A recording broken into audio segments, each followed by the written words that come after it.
Hey guys, Professor Bill, Comic Book University, and Captain America Steve Rogers, issue number 17. Now, I was really debating if I should just do this one live because there is so much to talk about and there's so much discussion that needs to be done about this.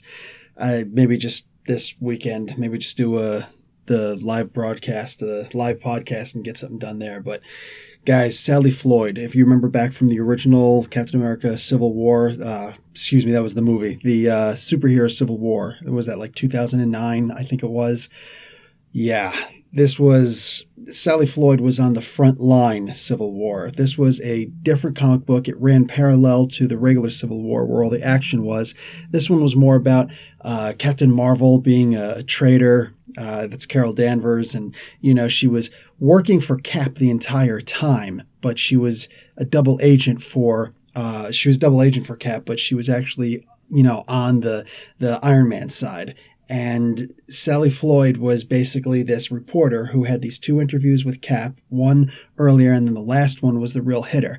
After Cap finally realized that what he was doing, that what they were doing, the superheroes, was actually not the best thing for the country. Now, a lot of people like to say, oh, see, that proves that Captain America's wrong. Not so. He was the only one who was smart enough to realize that what they were doing was wrong. Tony Stark never, to this day, never realized that what he was doing is wrong. The proof is in the fact that he was one of the main antagonists in this. He was actually the main antagonist in the second superhuman Civil War. So that's the thing, as smart as Tony Stark likes to think he is, Cap is just so much better. But when Cap was broken down and beaten down, Sally Floyd had that second interview with him after he'd finally surrendered. And she asked him, do you have a Twitter account? Because she wanted to see, did he realize that he was kind of outdated? She really wanted to punch down on the guy, which is a shame. And she was real scum for that. But the shoes are reversed a little bit. Also, that Twitter comment was actually a retcon that happened just this week, because before that, she originally asked about MySpace. Yeah, MySpace, long before there was a Facebook, way long before there was a Twitter. She actually said MySpace. But anyway, retcons aside. So it's actually really cool here because it really does come full circle. She sits down for this interview. She's granted an exclusive interview with Steve Rogers, and he's the new Hydra Supreme. And all sorts of things are happening here. You get to see about New Tien, how the mutants are supposed to move over here to this country, this new captured area of that formerly California, this one part thereof. The way that this is pulled off, guys, this is just amazing how Captain America goes to Magneto and says, listen, here's what's going to happen. Yes, eventually we're going to go to war. Yes, yes, yes. Everything you're saying is absolutely true. But you know what? You're still going to take the deal. You're still going to take the deal. And after you said yes to the deal, here's a gift. And it's the Red Skull's head. I don't know if you guys remember the Acts of Vengeance way back in the day. What was that, 1989? I think that was.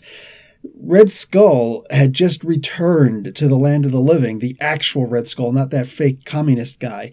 And man, Magneto had, realized he came back and he went to visit him and say, listen, I heard that you were actually a part of the whole Nazi thing. Maybe you don't know my name. Maybe you don't know where I'm from. And there's a really big what to do about it. And he eventually, even though Red Skull had trap after trap, Magneto had an answer for everything. And he wound up locking up the Red Skull in some underground dungeon hidden away someplace, and Crossbones actually had to find him and rescue him. And it was just absolutely crazy. Just one of the best reads in comics, and also one of the most confusing. A lot of people ask me about that. How did he ever escape?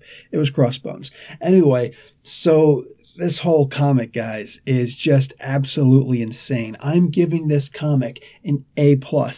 This was just, there was a fair amount of action in here, and it was cerebral. And at the end, when Captain America gets her and Sally Floyd just turns around and says, what about the people in Las Vegas? Ooh, that was the clincher, because Dr. Faustus had come to her at the very last moment before they went live and said, hey, the only rule is don't you dare mention Las Vegas. And wow.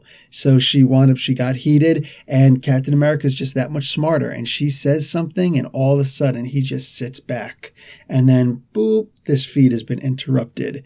And she's like, you can't make me disappear. You can't make me disappear. He says, you're right. People will be outrageous. I'm sure all the Twitter people will be outraged. And wow, like I said, it all just came full circle. Absolutely crazy. Guys, this comic was nuts. When you get to see the fascist propaganda being thrown out, where let's face it, guys, news reporters are kind of scum. I mean, like, yeah, there's a bunch of really cool ones out there, but you'd be hard pressed to find them. Most of them are corporate lackeys. And here we have it, that another basically corporate lackey, or maybe the most honest one there is, it's hard to tell anymore sometimes, she just gets completely flabbergasted and shut down, and she is now in a prison cell. And isn't that exactly the way that some people would like to see it, where reporters get sent to jail, corporate or otherwise? So yeah, this was a crazy nutso comic. Anyway, guys, Professor Bill, Comic Book University, class dismissed.